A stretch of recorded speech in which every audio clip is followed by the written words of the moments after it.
किसी के आने की खबर से परेशान होकर मिस्टर कृष्णमूर्ति ने अपने प्रोजेक्ट को बंद करने का फैसला कर लिया था। उन्होंने अपने असिस्टेंट को साफ तौर से कह दिया कि प्रोजेक्ट को अभी बंद करना है। इन सब के बाद वो काशीघाट के इलाके में चले गए। वही कॉलेज में आरव और बीबीसी किसी बात पर डिस्कशन कर रहे थे। बीबीसी ने यहाँ पर आरव को बताया कि उसके पास 2 ब्लड लाइन थी। आरव को इस बात पर भरोसा नहीं हुआ, लेकिन बीबीसी ने आखिर में आरव को इस बात को प्रूव कर ही दिया। आरव ने मौके को देखते हुए बीबीसी से अपने कुछ कामों में मदद मांगी। इन सब बातों को कैंटीन में बैठे प्रोफेसर चेतन बहुत ध्यान से सुन रहे थे और खुश भी हो रहे थे कि आरव उनके जाल में खुद फंसने को तैयार हो गया था। बाद में जब प्रोफेसर धूमिल आए तो प्रोफेसर चेतन ने उनको कॉलेज के बारे में कुछ आइडिया दिया। दूसरी तरफ काशीघाट में जब मिस्टर कृष्णमूर्ति पहुंचे तो उनको जंगल में किसी के होने का एहसास हुआ। जैसे ही ये बात मॉनिटरिंग रूम में कंफर्म हुई कि जंगल में कोई था, तो हर तरफ अफरा तफरी मच गई। किसी को समझ नहीं आ रहा था कि क्या हो रहा था। एक तो मिस्टर कृष्णमूर्ति का प्रोजेक्ट बंद हो रहा था और दूसरी तरफ अब ये मुसीबत आ गई थी। खैर, मिस्टर कृष्णमूर्ति इतनी जल्दी हार मानने वालों में से नहीं थे। उन्होंने मौके को देखते हुए अपने कुछ काबिल कमांडरों को जंगल की तरफ भेज दिया। पूरे यूनिट का माहौल बहुत ज्यादा टेंशन भरा हो गया था। मिस्टर कृष्णमूर्ति के ठीक बगल में इस यूनिट के चीफ भी खड़े थे। उनका नाम था महेंद्र बिस्वा। महेंद्र बिस्वा को प्यार से सब कमांडर बिस्वा भी कहते थे।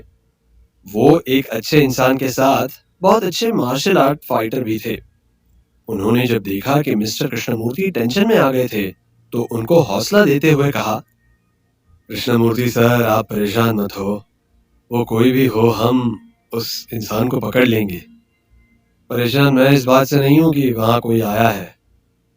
परेशान मैं इस बात से हूं कि वो कहां से और किस तरफ से आया है, मिस्टर कृष्णमूर्ति ने कहा। मैंने जहां तक अंदाजा लगाया है उस हिसाब से यह आदमी शहर वाले हिस्से की तरफ से घुसा है, कमांडर बिस्वा ने कहा। आप इतने यकीन के साथ कैसे कह सकते हो, मिस्टर कृष्णमूर्ति ने पूछा। मैं ये बात इसलिए इतना यकीन से कह सकता हूँ क्योंकि गांव की तरफ तो मैंने फेंसिंग कराई है। वहां से किसी के भी आने का कोई रास्ता नहीं है। साथ ही सर, आपके कहने के बाद से वहां पर मैंने सिक्योरिटी भी बहुत टाइट कर दी है, कमांडर बिस्वा ने कहा। एक काम करो, वहां की सिक्योरिटी टीम को इन्फॉर्म कर दो कि कोई उनकी तरफ आ रहा है। जल्द से जल्द अपने पोजीशन को टाइट कर ले। मिस्टर कृष्णमूर्ति की बात को सुनते ही कमांडर बिस्वा तुरंत भागते हुए फोन के पास गए और अपने आदमियों को फोन करने लगे। मिस्टर कृष्णमूर्ति बहुत गौर से रेडार को देख रहे थे। उनको अभी भी शक था कि वो अनजान आदमी जरूर से बेस की तरफ ही आएगा, लेकिन अचानक से उन्होंने देखा कि वो आदमी रेडार पर से गायब हो गया था। किसी को कोई भी आइडिया नहीं था कि वो कहाँ गया होगा। रेडार अभी भी सिग्नल तो बता रहा था, मगर उस पर कोई दिख नहीं रहा था। ऐसे होने के साथ ही मिस्टर कृष्णमूर्ति ने तुरंत अपने कमांडर बिस्वा को बुलाया और हालत को देखने के लिए कहा। बिस्वा ने कंफर्म करके बताया कि सब सिस्टम्स सही थे। अब तो मिस्टर कृष्णमूर्ति की हालत और ज्यादा खराब हो गई। कोई नहीं जानता था कि नीचे जंगल में क्या चल रहा था। जंगल के अंदर काफी अंधेरा था। मिस्टर कृष्णमूर्ति ने जिन कमांडरों को नीचे भेजा वो सब जंगल में पहुंच गए थे। सभी हथियारों से भरे हुए थे। वो बहुत आराम से धीरे धीरे जंगल के अंदर की तरफ बढ़ रहे थे। अंधेरे के कारण उनको भी कुछ नहीं दिख रहा था, मगर वो इस जगह पर बहुत दिनों से थे तो उनको कोई खास दिक्कत नहीं हो रही थी। वो आराम से तलाशी लेते हुए आगे की तरफ बढ़ रहे थे और अपने पोजीशन के बारे में ऊपर बेस पर रिपोर्ट कर रहे थे। वो 15 लोग थे जो 5 के ग्रुप में काम कर रहे थे।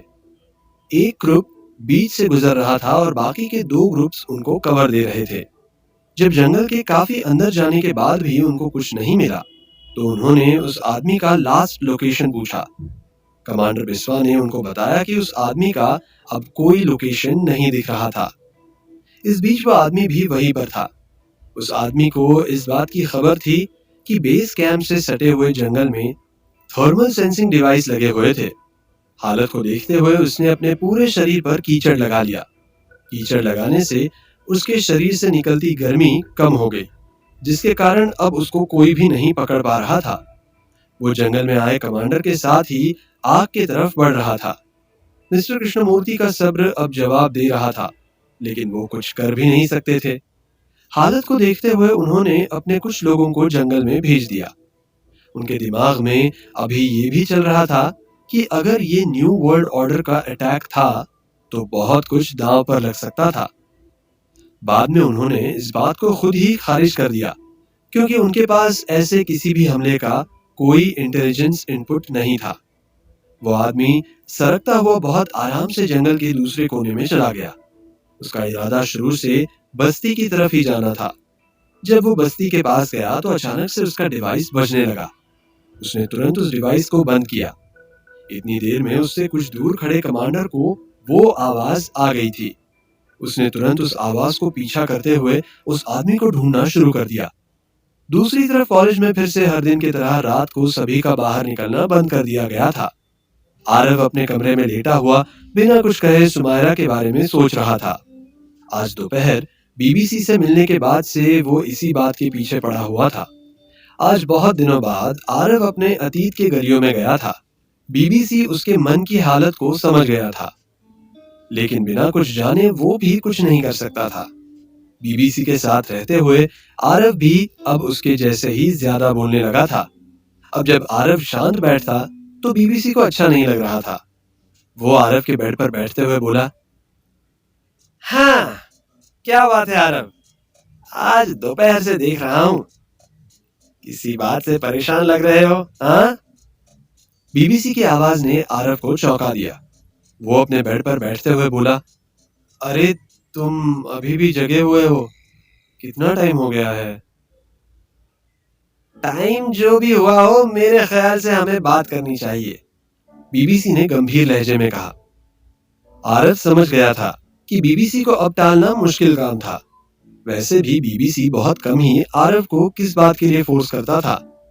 फिर भी आरव ने कोशिश करी कि वो बीबीसी को हटा सके, तो उसने नाटक करते हुए कहा, भाई बात मान ले, कल सुबह 5 बजे ही प्रोफेसर माया ने ग्राउंड पर बुलाया है। चल सोने जा तू। अच्छी बात है, मुझे समझ आ रहा है कि कोई मुझे भगाने की कोशिश कर रहा है, लेकिन ऐसा नहीं होने वाला है। बताओ मुझे, कौन है वो लड़की? बीबीसी ने कहा। कौन लड़की? कैसी बात? तू जब से जंगल से आया है ना, तेरा दिमाग खराब हो गया है। मुझे लगता है कि तुझे कल प्रोफेसर अंजना से कुछ दवा लेनी चाहिए, आरव ने बीबीसी के सिर को मारते हुए कहा। अरे आरव, प्लीज, अगर दोस्त मानते हो तो बता दे यार, नहीं तो कल से मैं कभी कुछ नहीं पूछूंगा, बीबीसी ने धमकी देते हुए कहा। बीबीसी की बात सुनकर आरव मुस्कुराया और धीरे से बोला, एक लड़की थी मेरे स्कूल में, सुमायरा नाम था उसका। मैं बहुत चाहता था उसे। तुम इस बात का अंदाजा ऐसे लगा सकते हो कि मैं अपने फ्यूचर को उसके बिना नहीं देखता था।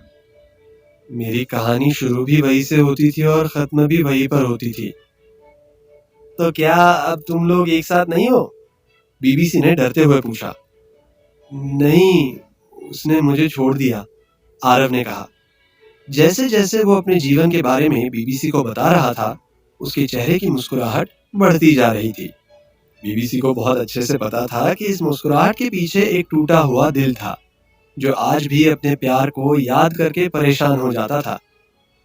मैं आज भी पूरे मन से कोशिश करता हूँ कि उसकी यादों को निकाल के बाहर फेंक दूं, लेकिन जानता है बीबीसी, मैं ऐसा चाहकर भी नहीं कर पाता हूँ। पता नहीं इस कैद से कब मैं खुद को रिहा करूंगा। अच्छा मेरे दोस्त, तो तूने उससे पूछा नहीं कि उसने ऐसा क्यों किया? मतलब कोई तो वजह होगी ना इसके पीछे, बीबीसी ने कुछ सोचते हुए पूछा। नहीं पूछ पाया आज तक। एक बार वो खुद बात करने आई थी, मगर मैं ये सवाल करके अपने उस फीलिंग को गाली नहीं देना चाहता था, जिसने मुझे आज भी उससे बांध कर रखा है, आरव ने बहुत भारी मन से कहा। अब आरव को देख के ऐसा लग रहा था कि वो कुछ भी बोलेगा तो रो देगा। बीबीसी ने आरव का हाथ मजबूती से पकड़ते हुए कहा, ओए मेरे दोस्त, देखना, एक दिन तुम्हारे दिल पर कोई मरहम रखने जरूर आएगा। बीबीसी की बात सुनकर आरव ने सोचा कि अगर उसको आना होता तो वो जाती ही क्यों। खैर, अपने दोस्त का दिल रखने के लिए उसने एक हल्की सी मुस्कान के साथ बीबीसी को थैंक्स कहा और सोने चला गया। बीबीसी ने भी उससे इसके बाद कुछ नहीं पूछा और वो भी अपने बेड पर आकर लेट गया। बीबीसी का मन इस बात से दुखी था कि वो अपने दोस्त के लिए कुछ नहीं कर पा रहा था। वो अभी सिर्फ आरव के अच्छे फ्यूचर के लिए दुआ कर सकता था, जो वो कर रहा था। वही जंगल में उस अनजान आदमी ने अपनी चालाकी के साथ मिस्टर कृष्णमूर्ति के सभी जाल को तोड़ते हुए गांव के अंदर आ गया। अंदर आने के साथ ही वहां की ठंडक उस आदमी को किसी के होने का एहसास दिला रही थी। वो बाहर के आदमियों से बच गया था, मगर ये गांव भी बहुत खतरों से भरा था। ऊपर आने के बाद उस आदमी ने एक पानी का नल ढूंढा और खुद के शरीर से पूरा कीचड़ साफ कर लिया। इसके बाद वो गांव में अंदर की तरफ बढ़ गया। अभी वो कुछ ही दूर गया था कि अचानक से एक घर का दरवाजा खुला और उस आदमी को कोई अपने साथ अंदर ले गया। अंदर जाने पर उस आदमी ने देखा कि उसके सिर के चारों तरफ तलवार और भाले लटक रहे थे। उसने सबको अपने हाथ से इशारा किया कि वो किसी को नहीं मारना चाहता था। तब उसके ऊपर से सब हथियार को हटा लिया गया। खुद को संभालने के बाद वो अपनी जगह से उठकर पास की जमीन पर बैठ गया। घर के लोग अभी भी समझ नहीं पा रहे थे कि ये कौन अजनबी था। तब उस आदमी ने कहा, आप लोगों को मुझसे डरने की जरूरत नहीं है। मैं हूँ ऑफिसर देव वर्मा, विश्व रक्षक दल के लिए काम करता हूँ। जब घर के लोगों ने देखा कि ये विश्व रक्षक दल का आदमी है, तो उन्होंने हथियार नीचे रखते हुए ऑफिसर से माफी मांगी। इसके बाद ऑफिसर ने उन लोगों से बात करना शुरू किया। ऑफिसर का ये प्लान था कि दुश्मन के घर दोस्त को बिना बताए जाना। जो चिट्ठी मिस्टर कृष्णमूर्ति को मिली थी, उसमें ऑफिसर ने लिखा था कि वो 2 दिन बाद आ रहा था, लेकिन हकीकत को देखने के लिए उन्होंने इस तरह से आना बेहतर समझा। मिस्टर कृष्णमूर्ति अपने ऑफिस में परेशान हो रहे थे। उनके आदमियों ने जंगल का पूरा हिस्सा देख लिया था, मगर उन लोगों को कोई भी नहीं मिला। कमांडर बिस्वा भी अब जंगल की तलाशी लेने गए थे। उनके हाथ भी कुछ नहीं लगा। मिस्टर कृष्णमूर्ति अब परेशान होकर शराब पी रहे थे और अपने आदमियों को उनकी नाकामी के लिए गाली दे रहे थे। क्या होगा जब मिस्टर कृष्णमूर्ति को पता चलेगा ऑफिसर के बारे में? क्या ऑफिसर देव मिस्टर कृष्णमूर्ति के खिलाफ सबूत जमा कर पाएंगे? कैसे बीबीसी भरेगा आरव के अतीत के जख्मों को? जानने के लिए सुनते रहिए वीरों का वीर। जंगल में अजनबी को ढूंढने के लिए मिस्टर कृष्णमूर्ति ने अपनी पूरी ताकत लगा दी थी। वही जंगल में जो इंसान आया था, वो मिस्टर कृष्णमूर्ति के आदमियों के साथ ही आगे बढ़ते हुए गांव तक पहुंच गया था।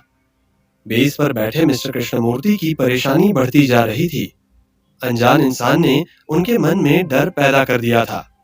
दूसरी तरफ कॉलेज में बीबीसी आरव से उसकी पास्ट लाइफ के बारे में बात कर रहा था। आरव ने बीबीसी से सुमायरा के बारे में बात की। आरव का उदास मन देख बीबीसी को बहुत बुरा लग रहा था।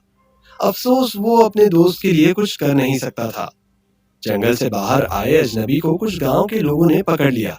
गांव के लोगों को बाद में उस आदमी ने अपना नाम ऑफिसर देव बताया। ऑफिसर ने विश्व रक्षक दल में होने का सबूत दिया तो सब लोग आराम से उसके साथ बैठ के बात करने लगे।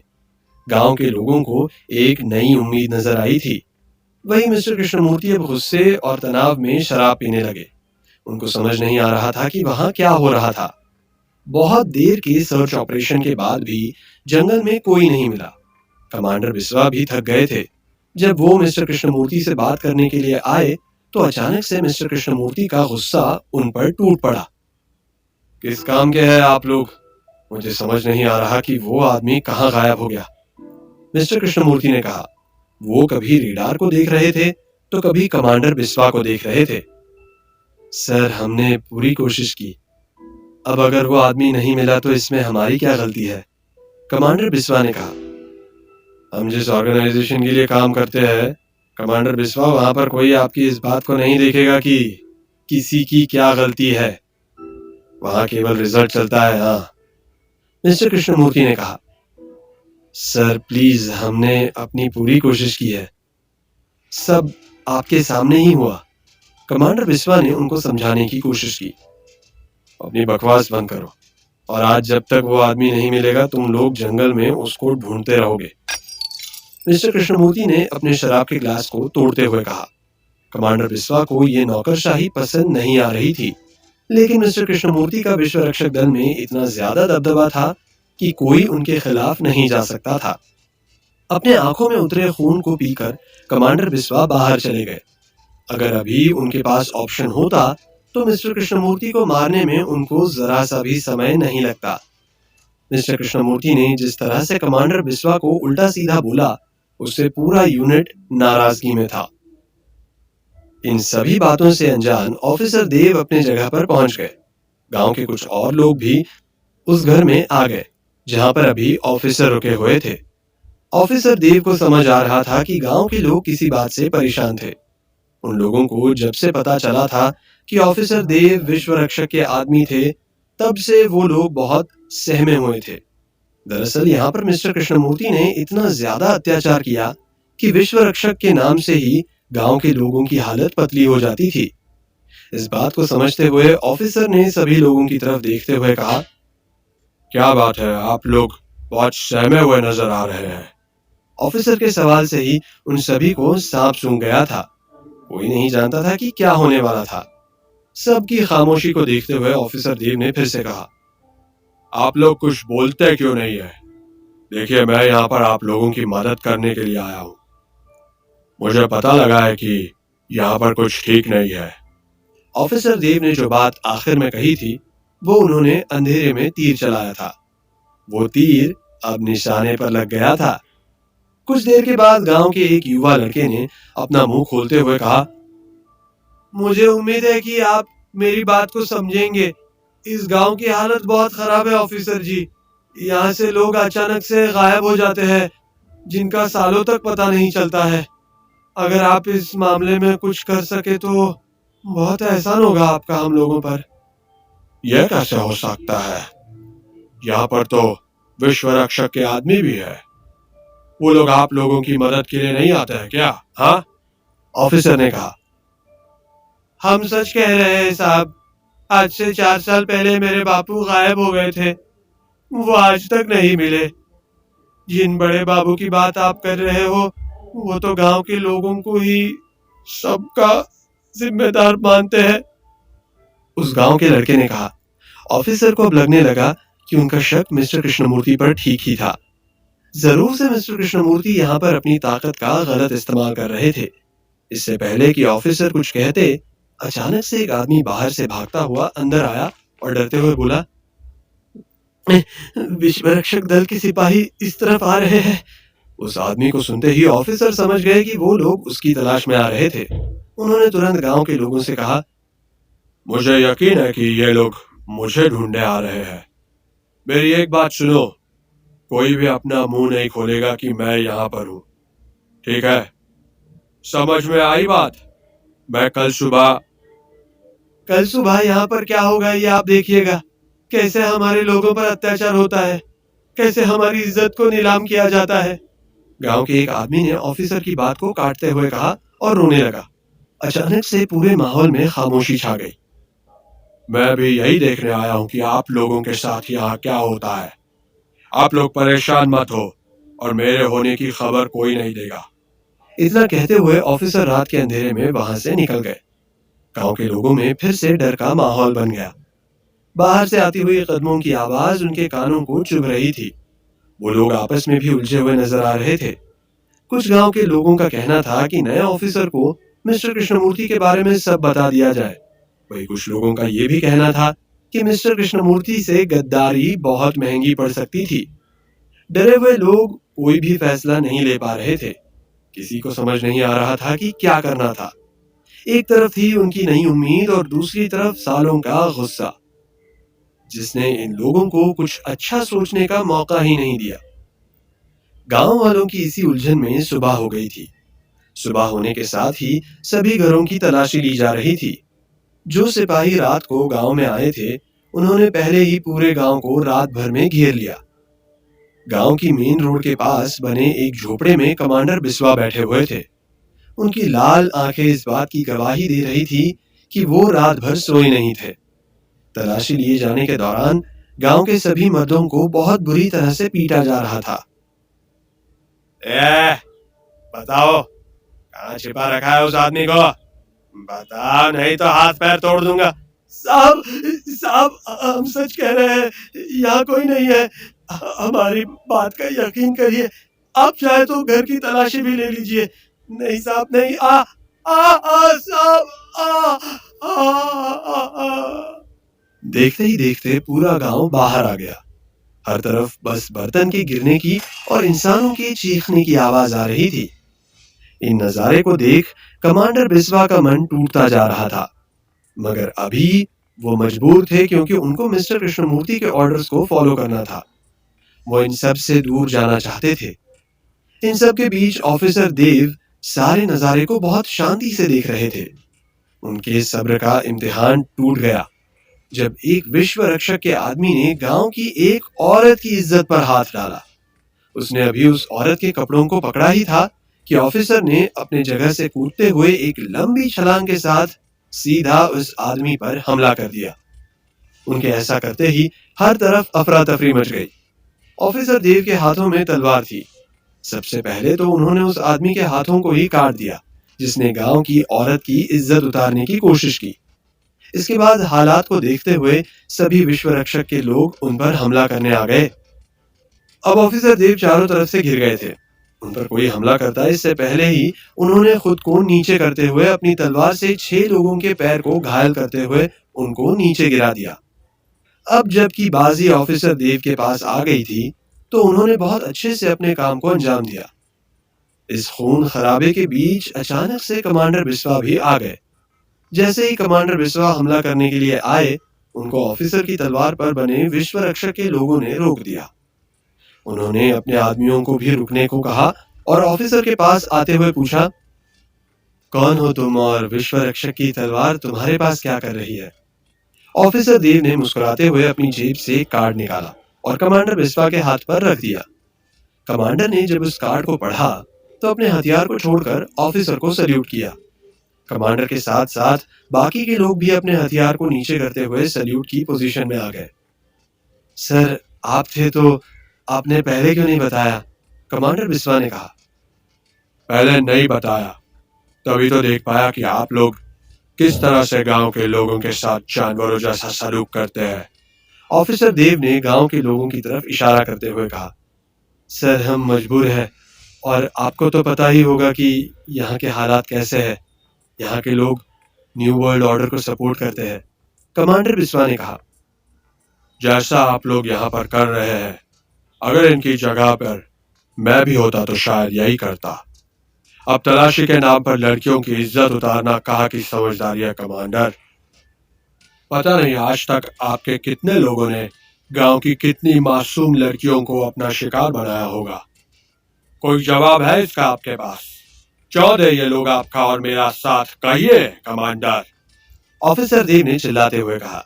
इनकी आवाज पूरी घाटी में गूंज रही थी।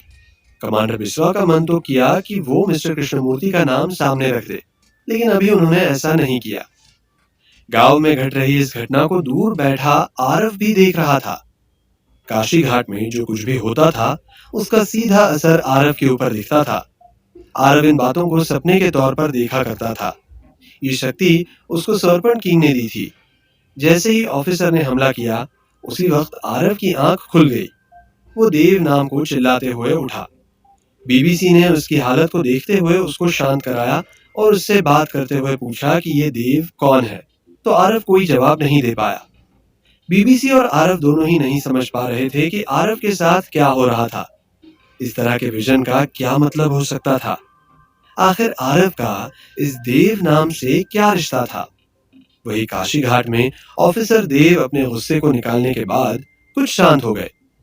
कमांडर बिस्वा ने उनको समझाने की बहुत कोशिश की मगर उन्होंने कुछ नहीं सुना। आंखों से देखने के बाद वैसे भी किसी बात पर भरोसा करना ऑफिसर देव के लिए मुश्किल था। ऑफिसर देव ने गांव के सभी लोगों के घर को ठीक करके कमांडर बिस्वा को बेस पर मिलने को कहा। इससे पहले कि वो बेस की तरफ जाते, अचानक से एक धमाके ने सभी लोगों को चौंका दिया। ये धमाका बेस से कुछ दूरी पर हुआ था। उस धमाके की इंटेंसिटी से गांव के कुछ कच्चे मकान गिर गए। कमांडर बिस्वा और ऑफिसर देव एक दूसरे को देख के समझने की कोशिश कर रहे थे कि हुआ क्या था, लेकिन अभी किसी के पास कोई जवाब नहीं था। क्या है इस धमाके के पीछे का राज? क्या ये ऑफिसर के लिए कोई चेतावनी थी? क्या करेंगे ऑफिसर देव वर्मा अब इस हालत में? कैसे आरव सुलझाएगा अपने सपनों की पहेली को? जानने के लिए सुनते रहिए वीरों का वीर। जंगल में मिस्टर कृष्णमूर्ति के आदमी हर तरफ उस अजनबी को ढूंढ रहे थे। किसी को पता नहीं था कि वो आदमी आखिर गायब कहां हो गया था। इन सब के बीच मिस्टर कृष्णमूर्ति शराब के नशे में अपने आदमियों को बहुत उल्टा सीधा कह रहे थे। वहीं गांव में ऑफिसर कुछ लोगों से बात कर रहे थे। वो गांव के लोगों को समझाने की कोशिश कर रहे थे, मगर वहां कोई भी मिस्टर कृष्णमूर्ति के खिलाफ जाने को तैयार नहीं था। अब उन लोगों को समझ नहीं आ रहा था कि क्या होने वाला था। अगली सुबह ऑफिसर के सामने विश्व रक्षक के लोगों का असली चेहरा सामने आ गया। इस वक्त तक किसी को पता नहीं था कि वो कोई ऑफिसर थे। बाद में उन्होंने खुद कमांडर बिस्वा को बताया कि वो कौन थे। इत्तेफाक से ये सब आरव भी अपने सपने में देख रहा था। उधर जंगल में जब ऑफिसर देव बेस की तरफ आगे गए तो अचानक से बेस के पास ब्लास्ट हो गया। ऑफिसर देव इस ब्लास्ट को देख के बहुत ज्यादा डर गए। उनको समझ नहीं आ रहा था कि ये कैसे हुआ। उनके पास खड़े कमांडर बिस्वा की भी कुछ ऐसी ही हालत हो गई थी। वो आगे बढ़कर देखना चाहते थे कि क्या हुआ था, लेकिन अपने बॉस की परमिशन के बिना वो कुछ नहीं कर सकते थे। तभी पीछे से देव ने कहा, आप देख क्या रहे हैं? चलिए जल्द से जल्द वहां पर पहुंचना है। ऑफिसर का इशारा पाते ही कमांडर बिस्वा बिना रुके जंगल की तरफ भागने लगे। उनके पीछे पीछे ऑफिसर देव भी भाग रहे थे। किसी को कोई आइडिया नहीं था कि क्या होने वाला था। रास्ते में भागते हुए ऑफिसर देव ने बिस्वा से पूछा, वहां कितने आदमी थे कमांडर? कहना जरा मुश्किल है, मगर मेरे हिसाब से 20 से अधिक लोग हो सकते हैं वहां पर, कमांडर बिस्वा ने कहा। बिस्वा की बात सुनकर अब ऑफिसर दुआ कर रहे थे कि वहां कोई हताहत ना हुआ हो। वैसे भी विश्व रक्षक दल का कोई मारा गया तो इल्जाम फिर से गांव के लोगों पर आ जाएगा। उनको क्या पता था कि ये सब एक सोची समझी साजिश थी। जब वो लोग वहां पर आए तो हर तरफ आग की लपटें निकल रही थी। इन सब के बीच मिस्टर कृष्णमूर्ति बहुत आराम से अपने आदमियों को एक तरफ कर रहे थे। कोई भी आग के पास नहीं जाएगा। मुझे मेरे आदमी प्यारे हैं। मैं नहीं चाहता कि कोई भी मारा जाए। साथ ही कुछ लोग ऑफिस में लगी आग को लगातार बुझाने की कोशिश कर रहे थे। जब मिस्टर कृष्णमूर्ति का ध्यान ऑफिसर की तरफ गया तो उन्होंने नाटक करते हुए कहा, अरे ऑफिसर देव, आप तो 2 दिन बाद आने वाले थे, आज अचानक से कैसे आना हुआ? हाँ, ये सब क्या हुआ है मिस्टर कृष्णमूर्ति? ऑफिसर ने डाउट करते हुए पूछा। रसोई गैस का सिलेंडर फट गया है। मैंने पहाड़ के पास एक स्टोर बनाया था। ये धमाका वहीं पर हुआ है। अब बताइए, आप ऐसे दिन पर आए कि मैं आपको ऑफिस भी नहीं दिखा सकता, मिस्टर कृष्णमूर्ति ने कहा। इस जगह पर ऑफिसर को मिस्टर कृष्णमूर्ति पर शक हो रहा था। इसका ये कारण था कि वहां मौजूद सभी लोगों पर ब्लास्ट के शॉक वेव का असर दिख रहा था, जबकि मिस्टर कृष्णमूर्ति बहुत नॉर्मल लग रहे थे। इसके साथ ही जिस तरह का धमाका हुआ था वो मामूली से रसोई गैस से नहीं हो सकता था। खैर, हालात को देखते हुए ऑफिसर ने अभी कुछ और सवाल जवाब नहीं किया और लोगों की मदद करने लगे। करीब 1 घंटे की कड़ी मेहनत के बाद आग पर काबू पा लिया गया। ऑफिसर देव कमांडर के साथ ही बैठे हुए थे, जबकि मिस्टर कृष्णमूर्ति उनसे कुछ ही दूरी पर अपने असिस्टेंट के साथ खड़े थे। मिस्टर कृष्णमूर्ति दिखावे के लिए नॉर्मल थे, मगर वो अंदर से जानते थे कि इस ब्लास्ट में उनका क्या गया था। असिस्टेंट ने ऑफिसर की तरफ इशारा करते हुए पूछा, बॉस, ये कौन आदमी है? अरे ये वही तो है जिनके चक्कर में आज मेरा सपना टूट गया, मिस्टर कृष्णमूर्ति ने गुस्से में कहा। ओह, ये है कौन बॉस जिसने आप जैसे इंसान को अपना रास्ता बदलने पर मजबूर कर दिया? असिस्टेंट ने जिद करते हुए पूछा। असिस्टेंट की दिलचस्पी अब बढ़ रही थी। अरे इनका नाम ऑफिसर देव है। ये विश्व रक्षक में सीनियर ऑफिसर है। इन दिनों यहाँ पर ट्रेनिंग के लिए और मेरी पैंट उतारने को आया है, मिस्टर कृष्णमूर्ति ने ताना कसते हुए कहा। इनका यहाँ रहना ठीक नहीं है बॉस, आप कहते हैं ना, जो पहले दिन से खतरनाक लगे उसको खत्म कर देने में भलाई है, असिस्टेंट ने कहा। हाँ सही कहा, इसने जो लेटर भेजा था उसमें इसने 2 दिन बाद आने को कहा था, मगर जासूसी करने के लिए आज ही आ गया। मिस्टर कृष्णमूर्ति ने अपने दांत पीसते हुए कहा। वो गुस्से में उबल रहे थे। क्या किया जाए इसका बॉस? इसको ऐसे ही छोड़ देना बहुत खतरनाक हो सकता है। खैर बॉस, आपको पता कैसे लगा कि ये आने वाला था? मेरा मतलब अभी बेस पर आने वाला था, ये कैसे पता? असिस्टेंट ने हैरान होकर पूछा। मुझे गांव से इंफॉर्मेशन मिली थी। जिस भी जगह पर कंट्रोल रखना चाहते हो तो वहां सबके बीच में ऐसे को ढूंढो जो सबसे अलग हो। मेरे पास भी एक आदमी है जो गांव में रहते हुए भी मेरा दोस्त है। उसके बाद मैंने समय रहते अपने प्रोजेक्ट को बर्बाद कर दिया। मिस्टर कृष्णमूर्ति ने कहा और सामने देखने लगे। असिस्टेंट का चेहरा देख वो समझ गए कि अब असिस्टेंट फिर से कोई सवाल पूछने वाला था। उन्होंने उसको चुप रहने का इशारा किया और ऑफिसर के पास चले गए। सूरज अब कुछ और ऊपर चढ़ गया। आरव और बीबीसी अभी भी इस पहेली को समझने की कोशिश कर रहे थे कि आरव को किस बात के सपने आ रहे थे। बहुत देर सोचने के बाद बीबीसी ने आरव को एक आइडिया दिया। भाई आरव, क्यों ना हम लोग अपने किसी सीनियर से बात करें जिसको एनर्जी के सब्जेक्ट पर बहुत कमांड हो? बीबीसी ने कहा। अच्छा, इससे क्या होगा, जरा समझाना मुझे। आरव ने तंज कसने के तरीके से कहा। ओए देख, एनर्जी के थ्रू हम तेरे दिमाग के उस हिस्से को स्कैन कर सकते हैं जिससे कि तेरे दिमाग में जुड़ी यादों को अनलॉक किया जा सके। समझा? बहुत आसान प्रोसेस है और जरा सा भी डर नहीं होगा तुझे। बीबीसी ने आरव को कन्विंस करने के तरीके से कहा। तू सच में बहुत पकाऊ इंसान हो गया है। कहाँ की बात को कहाँ लेकर जा रहा है? तू अभी जिस प्रोसेस की बात कर रहा है वो दूसरे डायमेंशन के लोग ही कर सकते हैं, समझे मिस्टर बीबीसी? आरव ने कहा। आरव की बात को सुनकर बीबीसी को शर्मिंदगी महसूस होने लगी। वो समझ नहीं पा रहा था कि आरव के पास कहां से ये सब नॉलेज आया। खैर, उसने अपनी लुटती हुई इज्जत को बचाने के लिए आरव को एक और ऑप्शन दिया। हाँ, एक और तरीका है, लेकिन वो तरीका बहुत खतरनाक हो सकता है, बीबीसी ने कहा। तू बताना भाई, रिस्क मुझ पर छोड़ दे, तेरा भाई इतना भी कमजोर नहीं है।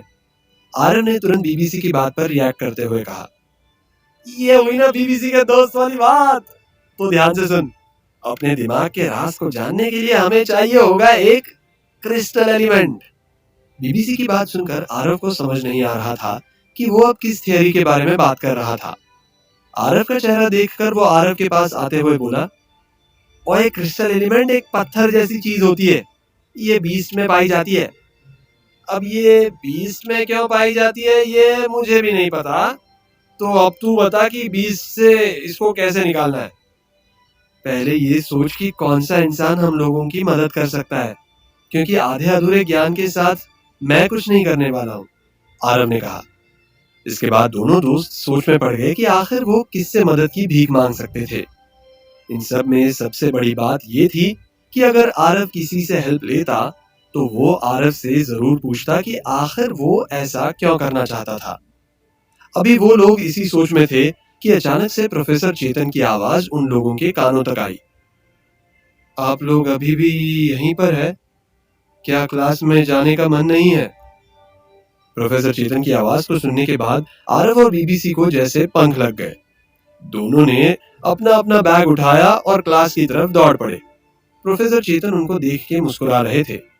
जब वो लोग वहां से चले गए तो प्रोफेसर चेतन ने उनकी ओर देखते हुए अपने मन में कहा, क्रिस्टल एलिमेंट से काम पूरा नहीं होगा आरव। मैं तुम्हारे अंदर इतना जहर भर दूंगा कि तुम चाहकर भी कुछ नहीं कर पाओगे। तुम आखिर में अपने इतिहास को मेरे जरिए ही जानोगे आरव। तुमको खुद को तैयार करना होगा। मैं यहाँ तुम्हारे लिए आर्मी बना रहा हूँ। प्रोफेसर चेतन जैसे ही वहां से आगे की तरफ बढ़े, उनको रास्ते में आचार्य बोधी और प्रोफेसर धूमिल मिल गए। वैसे तो उनके पास बात करने को बहुत कुछ था, लेकिन अभी प्रोफेसर चेतन की क्लास का वक्त था। वो इस समय किसी से बात करना नहीं चाहते थे। वो जैसे ही आचार्य के सामने को आए, आचार्य बोधी ने आगे बढ़कर उनको टोकते हुए कहा, प्रोफेसर चेतन, वहीं रुकिए, मुझे आपको कुछ दिखाना है। इतना कहते हुए आचार्य बोधिया प्रोफेसर चेतन के पास आ गए। क्या बात है आचार्य? प्रोफेसर चेतन ने चौंकते हुए पूछा। आपसे मुझे कुछ बात करनी है।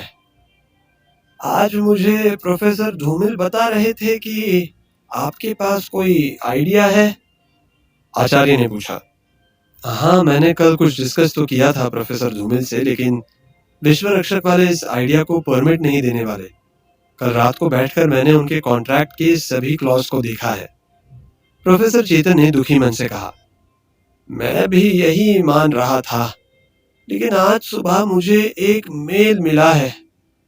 उसको पढ़ने के बाद मैंने इस बात का फैसला किया है कि हमें आपके आइडिया के ऊपर काम करना चाहिए।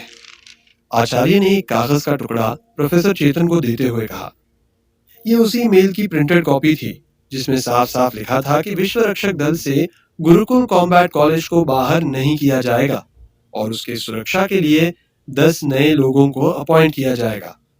इसको पढ़ने के बाद प्रोफेसर चेतन ने गुस्से में कहा, ये क्या मजाक है? इनको क्या लगता है कि कालजयी सिर्फ 10 लोगों के संभाले संभल जाएगा? विश्व रक्षक दल की यही कमी मुझे सबसे ज्यादा खटकती है। ये लोग कभी भी अपने मन के पावर को सही से यूटिलाइज नहीं कर पाते हैं। अब तो आपके जाने का भी कोई फायदा नहीं हुआ आचार्य बोधी। हाँ, मैं इस बात को बहुत अच्छे से जानता हूँ, तभी तो आपसे कहा कि आप अपने आइडिया को डिटेल तरीके से सभी प्रोफेसर्स को समझाएं। आचार्य ने कहा। तो कहिए कब मैं इन सब प्लान का डिटेल आप लोगों से शेयर करूं, क्योंकि अगर मेरे आइडिया को आप बहुत बड़े लेवल पर करना चाहते हैं तो मुझे उस तरीके से ही अपने आप को प्रिपेयर भी करना पड़ेगा। प्रोफेसर चेतन ने सोचते हुए कहा। वो उस लेटर को देखने के बाद समझ गए कि अब आचार्य के पास कोई भी दूसरा रास्ता नहीं बचा था। भले ही ये प्लान विश्व रक्षक दल के नियमों के खिलाफ था, लेकिन जरूरत भी ऐसी थी। हमें जो कुछ भी करना होगा बहुत सोच कर करना पड़ेगा। एक भी गलती हमें एक्सपोज कर देगी, प्रोफेसर धूमिल ने कहा। तभी तो मैंने आप लोगों से वक्त मांगा है। अगर जल्दबाजी में करना होता तो कब का मैं इस प्लान को आप लोगों के सामने रख देता। अब तो हमारे पास एक वजह भी है जिससे कि हम इस प्लान को एग्जीक्यूट कर सकते हैं, प्रोफेसर चेतन ने कहा। इन सब बातों को करते हुए प्रोफेसर चेतन अपने सामने वाली छत पर खड़े कालजयी को भी देख रहे थे। वो दोनों एक दूसरे को देख रहे थे और मुस्कुरा रहे थे, जबकि आचार्य और प्रोफेसर धूमिल आपस में बात कर रहे थे। क्या प्रोफेसर चेतन का ये प्लान कामयाब हो पाएगा? इस प्लान के पीछे कालजयी की क्या भूमिका है? कैसे प्रोफेसर चेतन आरव को ले जाएंगे अपने रास्ते पर? जानने के लिए सुनते रहिए वीरों का वीर। धमाके के बाद जब ऑफिसर देव बेस पर आए तो उन्होंने पाया कि मिस्टर कृष्णमूर्ति आग को बुझाने में लगे हुए थे। उनको देख के मिस्टर कृष्णमूर्ति ने नाटक करते हुए उनका वेलकम किया।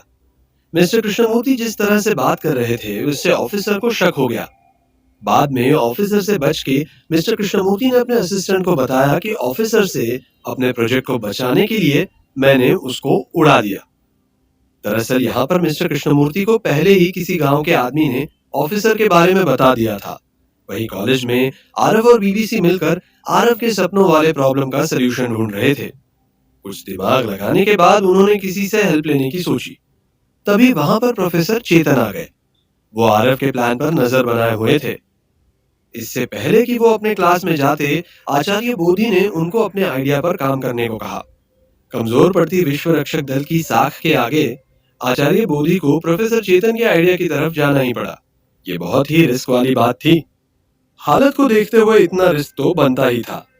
आचार्य बोधी और प्रोफेसर धूमिल के जाने के बाद से प्रोफेसर चेतन अपने क्लास में चले गए। उनका हर तीर अभी निशाने पर बैठ रहा था। अभी तक कॉलेज के किसी भी आदमी को प्रोफेसर चेतन के असल इरादों पर शक नहीं हुआ था। क्लास में आते ही प्रोफेसर की नजर आरव पर गई। आरव और बीबीसी अभी भी किसी बात पर बहस कर रहे थे। यार, जल्दी सोच कि कौन हमारी मदद कर सकता है, आरव ने कहा। ओए, सोच रहा हूँ यार, जब से तेरे साथ रहने लगा हूं पता नहीं क्यों ही ये दिमाग कुछ सोच नहीं पाता, बीबीसी ने कहा। आरव को पहले बीबीसी की बात समझ नहीं आई।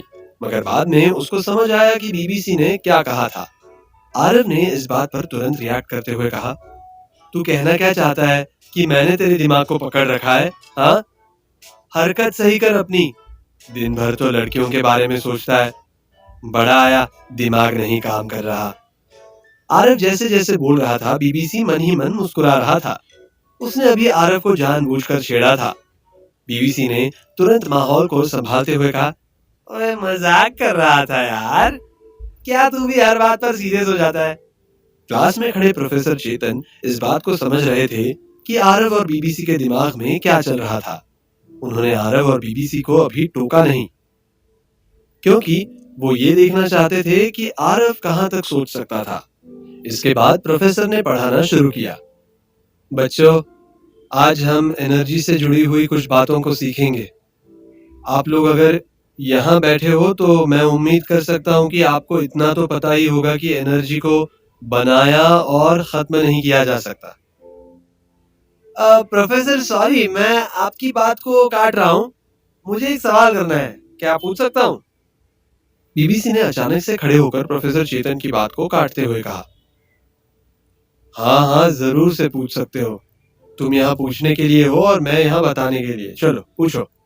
प्रोफेसर चेतन ने कहा, सर, अगर एनर्जी खत्म नहीं हो सकती है तो हम जब कोई स्पेल करते हैं तो वो टूट कैसे जाता है? क्योंकि हर स्पेल तो एनर्जी से बंधी हुई होती है ना? बीबीसी ने पूछा। सवाल अच्छा है, लेकिन बहुत जल्दी पूछ लिया। खैर चलो समझते हैं इस कॉन्सेप्ट को। देखो, स्पेल एक तरह का काम होता है। जब आप उसको एक्टिवेट करते हो तो आप उस काम को करने के लिए एनर्जी का इस्तेमाल करते हो। बस जब तक एनर्जी होती है वो काम यानी स्पेल भी होता है, उसके बाद वो खत्म हो जाता है। अगर आपको फिर से उस काम को करना है तो आपको फिर से एनर्जी देनी पड़ेगी। प्रोफेसर चेतन ने बहुत अच्छे से समझाते हुए कहा। इधर क्लास चल रही थी और दूसरी तरफ काशी घाट के जंगल में अलग तरह का ही माहौल बन गया था। मिस्टर कृष्णमूर्ति ने हालत को देखते हुए अपने हाथ पैर को पीछे कर लिया था। वो वैसे तो अपना काम कर रहे थे, मगर उनका ध्यान ऑफिसर देव की तरफ ही था। ऑफिसर देव अभी जंगल में नीचे की तरफ घूमते हुए गुरु भीष्म से बात कर रहे थे। यहाँ पर मैं जिस काम के लिए आया था वो पूरा नहीं हो सका, लेकिन कोई बात नहीं, मैं इस बात को यही नहीं छोड़ने वाला हूँ, ऑफिसर ने कहा। आगे क्या करने की सोच रहे हो ऑफिसर? तुम्हारे कहने पर मैंने भी रिस्क लिया है। कृष्णमूर्ति कैसा भी आदमी हो, मगर वो रिजल्ट देता है, गुरु भीष्म ने कहा। माफ करिएगा गुरु भीष्म, अब वक्त आ गया है कि हम रिजल्ट के साथ साथ प्रोसेस के बारे में भी बात करें, ऑफिसर ने हल्के ऊंचे आवाज में कहा। तुम बाहर से आए हो ऑफिसर, पहले वहां के हालात को समझो। जल्दबाजी में लिया हुआ फैसला बहुत भारी पड़ सकता है। चीजों को समझने के लिए खुद को वक्त दो, गुरु भीष्म ने ऑफिसर को फिर से समझाते हुए कहा। वैसे तो वो समझ रहे थे कि ऑफिसर को इतनी जल्दी किसी बात पर कन्विंस करना आसान नहीं था। वो तो मैं यहाँ आने के बाद से देख ही रहा हूँ गुरु भीष्म, दुश्मन हमारे कमजोरी को देखता है, हमारी ताकत को नहीं। मैं यहाँ की रिपोर्ट आपको दे दूंगा। खैर, अभी यहाँ पर हालत कुछ ठीक नहीं है, ऑफिसर ने इतना कहा और फोन काट दिया। दरअसल ऑफिसर को शक हो गया था कि कोई उनकी बातों को सुन रहा था। फोन रखने के बाद उन्होंने अपने आसपास देखा और वहां से मेन बेस की तरफ चले गए। दोपहर की सुनहरी धूप में मिस्टर कृष्णमूर्ति अपने आदमियों के साथ बैठकर कुछ डिस्कस कर रहे थे। जब ऑफिसर देव वहां पर आए तो अचानक से मिस्टर कृष्णमूर्ति ने बात को बदल दिया। ऐसा उन्होंने जानबूझकर ऑफिसर देव को चिढ़ाने के लिए किया। मिस्टर कृष्णमूर्ति बहुत अच्छे तरह से ऑफिसर देव के साथ दिमागी खेल खेल रहे थे। क्या बात है मिस्टर कृष्णमूर्ति, आपने मुझे देख के अपनी बात को क्यों बदल दिया? हाँ, ऑफिसर ने कहा। वो मिस्टर कृष्णमूर्ति की चाल को समझ गए थे। शक तो आपकी फितरत में है ऑफिसर देव। जोनल हेडक्वार्टर से ही आप अपने शक का शिकार हो रहे हैं, मिस्टर कृष्णमूर्ति ने कहा। क्या करूं? आप लोगों ने विश्व रक्षक के नाम पर इतना कुछ बर्बाद कर रखा है कि कुछ समझ ही नहीं आता है, ऑफिसर देव ने कहा। ऑफिसर भी मिस्टर कृष्णमूर्ति को उकसाकर इंफॉर्मेशन लेने की कोशिश कर रहे थे। मैंने कुछ नहीं किया है, आप मुझ पर बेवजह इल्जाम लगा रहे हैं ऑफिसर देव। मेरा नहीं तो मेरे पोस्ट का तो लिहाज कीजिए, मिस्टर कृष्णमूर्ति ने गुस्से में कहा। मिस्टर कृष्णमूर्ति को ये बात अच्छी नहीं लग रही थी कि ऑफिसर देव उनको उनके जूनियर के सामने जलील कर रहे थे। अच्छा लगा देखकर कि आपका जमीर अभी भी जिंदा है। मुझे आप बस इतना बता दीजिए कि गांव के 300 लोग कहाँ चले गए, ऑफिसर देव ने अब सीधे हमला करते हुए कहा। मुझे नहीं पता है ऑफिसर देव, मैं यहाँ पर दूसरों को कंट्रोल करने नहीं आया हूँ, मैं केवल अपने काम के बारे में जानता हूँ, मिस्टर कृष्णमूर्ति ने मुंह फेरते हुए जवाब दिया। यह आपका ही काम है मिस्टर कृष्णमूर्ति, आप इस जगह पर सबसे बड़े पोस्ट पर है, अगर आपको नहीं पता है तो पता कीजिए, ऑफिसर ने कहा। हाँ, मुझे समझ नहीं आता कि आपको मैं बहादुर समझूं या बेवकूफ। मैं यहाँ विश्व रक्षक दल के काम को देखता हूँ और जिन 300 लोगों की गवाही आप मुझसे मांग रहे हैं वो सरपंच किंग के वंशज है। समाज को जितना खतरा इन लोगों से है उतना ये मेरे सवाल का जवाब नहीं हुआ मिस्टर कृष्णमूर्ति। मैं पूछ रहा हूँ कि आप लोगों के रहते गांव से 300 लोग कहाँ गायब हो गए, ऑफिसर देव ने मिस्टर कृष्णमूर्ति की बात को काटते हुए कहा। ये सवाल आप उनके घर के लोगों से पूछिए, आप समझ रहे हैं कि मैं क्या बोल रहा हूँ। ऐसे ही आदमखोर लोगों ने मेरे पूरे परिवार को खत्म कर दिया था।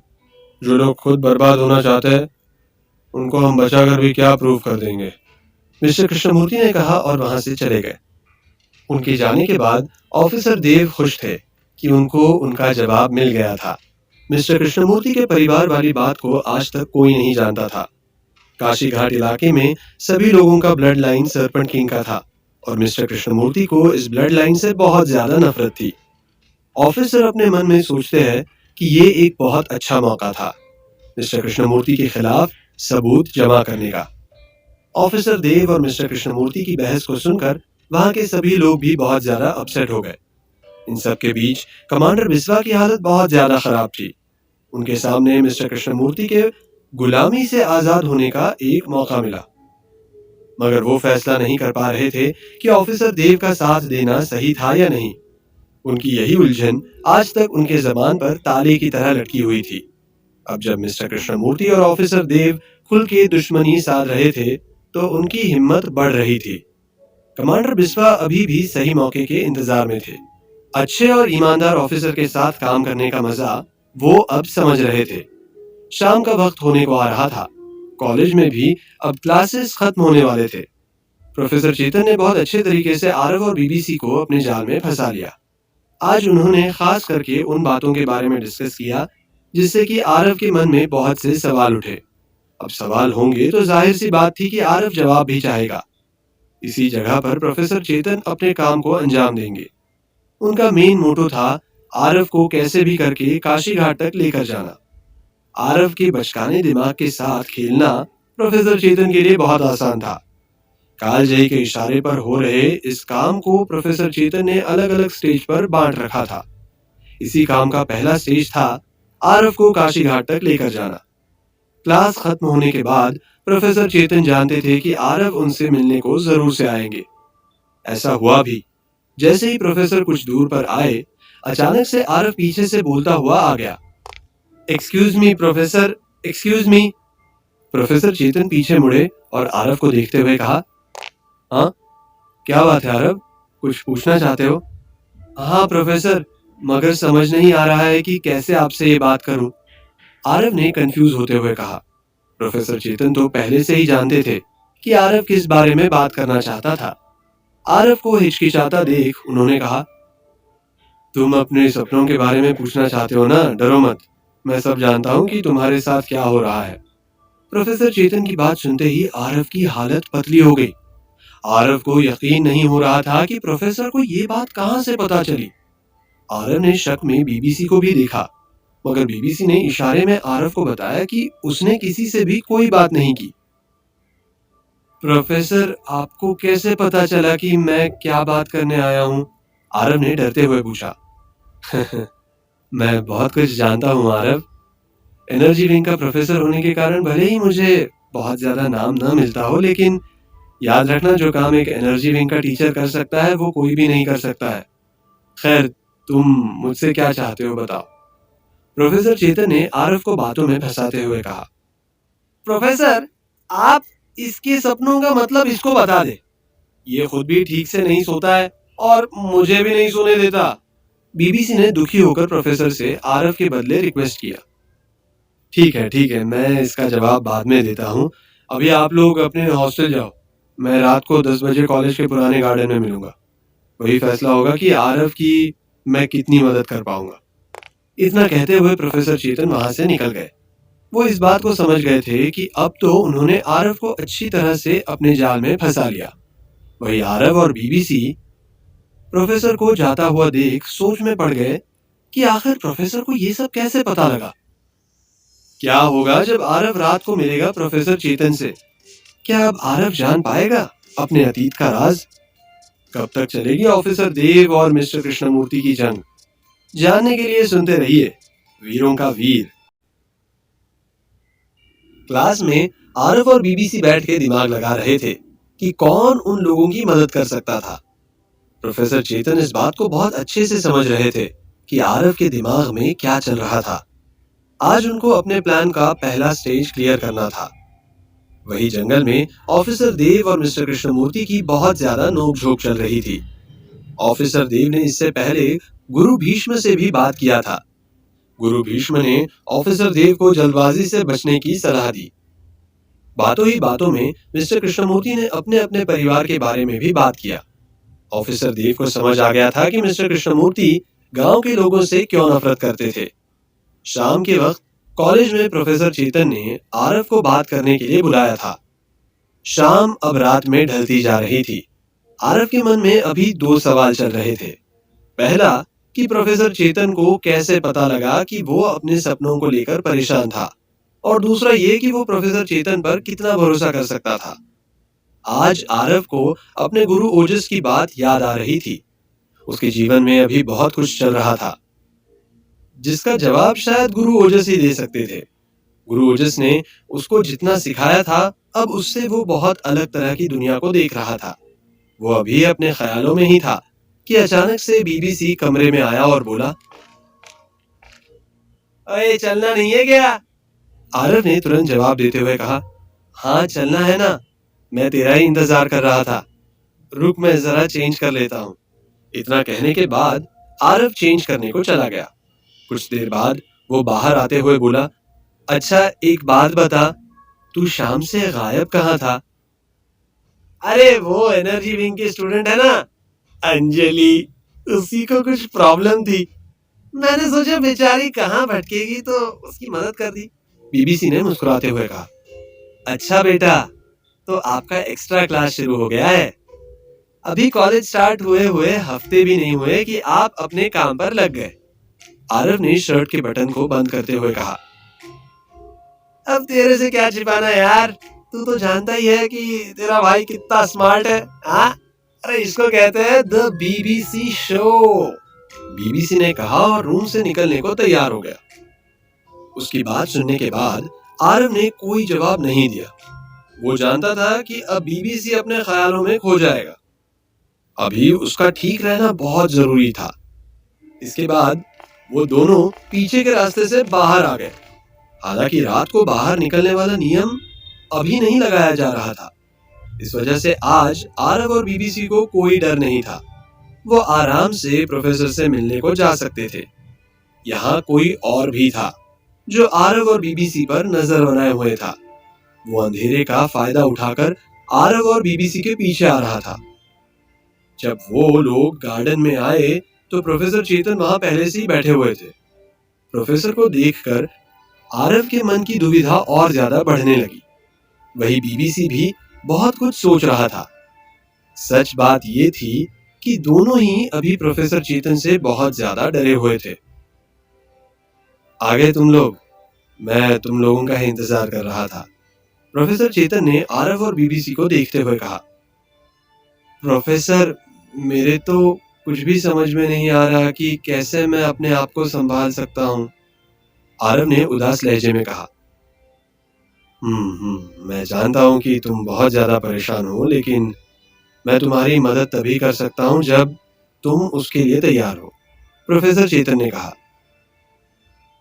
ओ प्रोफेसर, आप प्लीज इसके सपनों वाली प्रॉब्लम का कुछ सलूशन बता दो, बीबीसी ने कहा।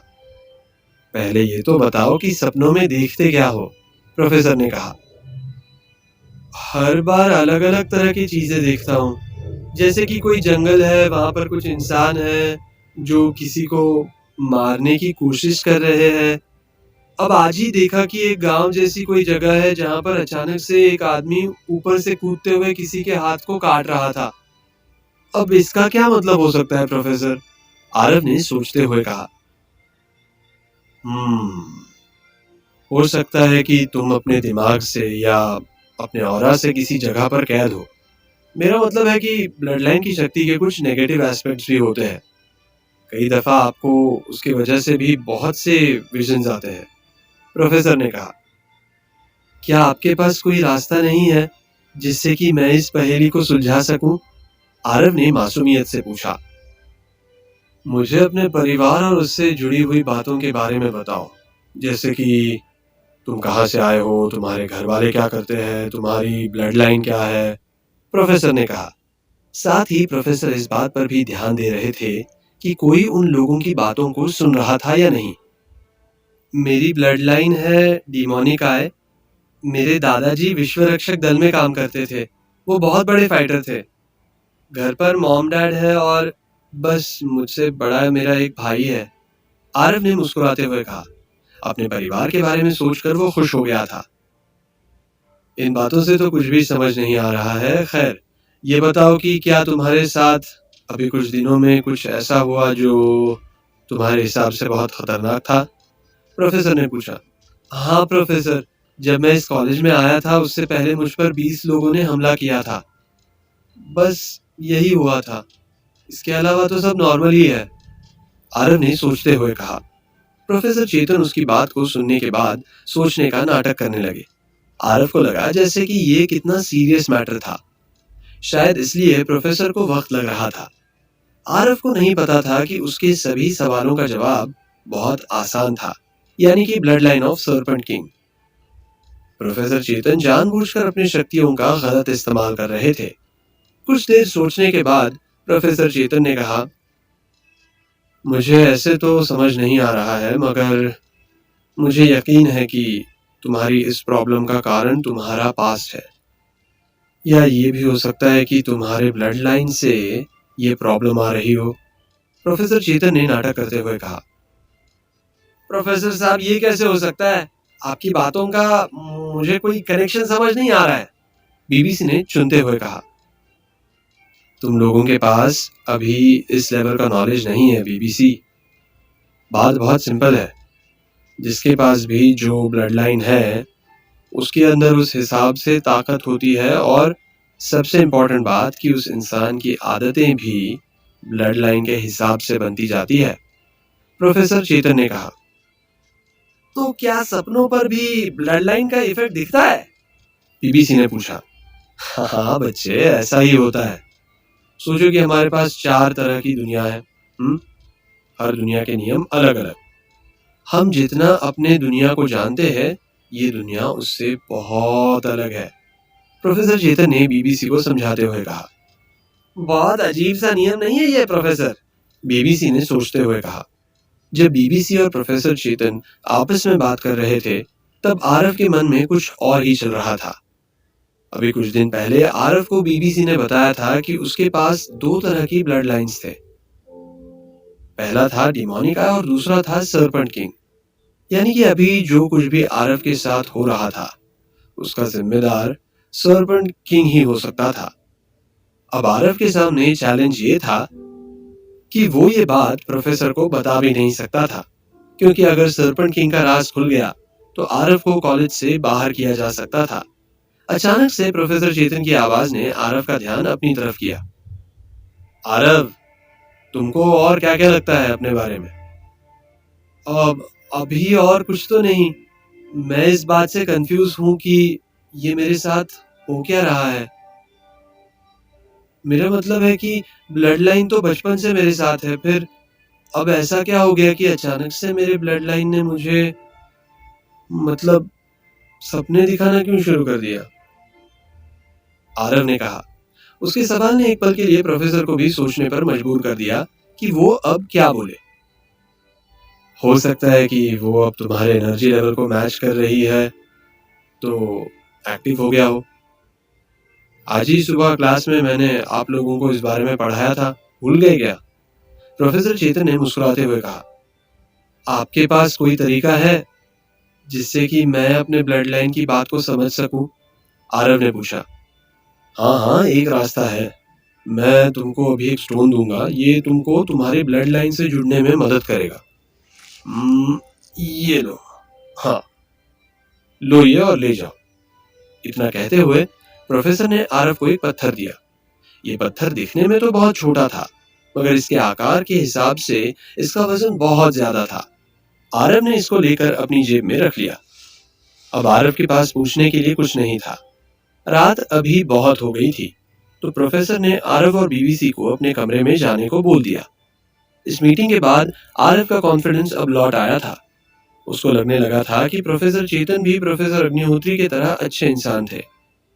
बीबीसी को अब सुकून था कि आरव को अपने सभी जवाब मिल जाएंगे। आरव के जाने के बाद प्रोफेसर चेतन अपनी शक्ति के मदद से अपने सामने एक शीशे की दीवार को खड़ा किया और उसने देखा कि वहां पर कौन खड़ा था। उस लड़के को प्रोफेसर पहचान गए। उसको पहचानने के बाद प्रोफेसर चेतन अपनी जगह से उठे और प्रोफेसर अग्निहोत्री के पास चले गए। उस लड़के को प्रोफेसर चेतन ने अभी के लिए छोड़ दिया, मगर उन्होंने अपने मन में इस बात को जरूर से ध्यान में रखा था। प्रोफेसर चेतन ने आज अपने स्टेज 1 को बहुत अच्छे से क्रॉस कर लिया। वो जब प्रोफेसर अग्निहोत्री के पास आए तो उन्होंने प्रोफेसर अग्निहोत्री को देखते हुए कहा, प्रोफेसर अग्निहोत्री, आप नहीं जानते कि आपने मेरे हाथ में कौन सी चीज दे दी है। अब आप देखिएगा मैं दुनिया को कैसे बदल दूंगा। दूसरी तरफ काशी घाट के जंगल में एक अलग तरह की साजिश हो रही थी। ऑफिसर देव के साथ हुई बहस के बाद मिस्टर कृष्णमूर्ति का दिमाग बहुत ज्यादा खराब हो गया था। वो इस बात को समझ नहीं पा रहे थे कि ऑफिसर को कैसे यहाँ से भगाया जाए, क्योंकि आज ऑफिसर देव ने जिस तरह के सवाल किए थे उससे तो यही लगता था कि वो किसी मकसद के साथ यहाँ पर आए थे। अगर ऑफिसर देव मिस्टर कृष्णमूर्ति को एक्सपोज करने के इरादे से आए थे तो उनको बहुत ज्यादा दिक्कत हो सकती थी। इस बात को ध्यान में रखते हुए मिस्टर कृष्णमूर्ति ने अपने किसी आदमी को बुलाया। ये घटना अभी गांव के पास हो रही थी, जबकि ऑफिसर देव ऊपर पहाड़ी पर थे। उस आदमी के आते ही मिस्टर कृष्णमूर्ति ने कहा, मेरे पास ज्यादा वक्त नहीं है, बस एक बात याद रखना, ऑफिसर का इंतजाम आज हो जाना चाहिए। मैं आज यही गांव के पास रहूंगा। काम हो जाने पर मुझे आकर बता देना। मिस्टर कृष्णमूर्ति से ऑर्डर लेकर वो आदमी जाने लगा तो अचानक से मिस्टर कृष्णमूर्ति ने फिर से उसको रोकते हुए कहा, अरे सुनो, याद रहे काम हो जाना चाहिए। मैंने अपने आदमियों को बता दिया है, वो तुम पर हमला नहीं करेंगे। जो कोई हमला करेगा वो भी दिखावे के लिए करेगा। जा अब काम खत्म कर। इतना बोलने के बाद मिस्टर कृष्णमूर्ति वही गांव के पास अपनी कार में बैठ गए। दोपहर के बहस के बाद से वो बेस पर नहीं गए थे। आज अचानक से ऑफिसर देव ने उनके पुराने जख्मों को हरा कर दिया। कार में बैठकर शराब पीते हुए मिस्टर कृष्णमूर्ति अपने परिवार के बारे में सोच रहे थे। क्या करेंगे मिस्टर कृष्णमूर्ति ऑफिसर देव के साथ? क्या ऑफिसर देव की जान खतरे में है? क्या आरव उस पत्थर से प्रॉब्लम्स को सॉल्व कर पाएगा? जानने के लिए सुनते रहिए वीरों का वीर।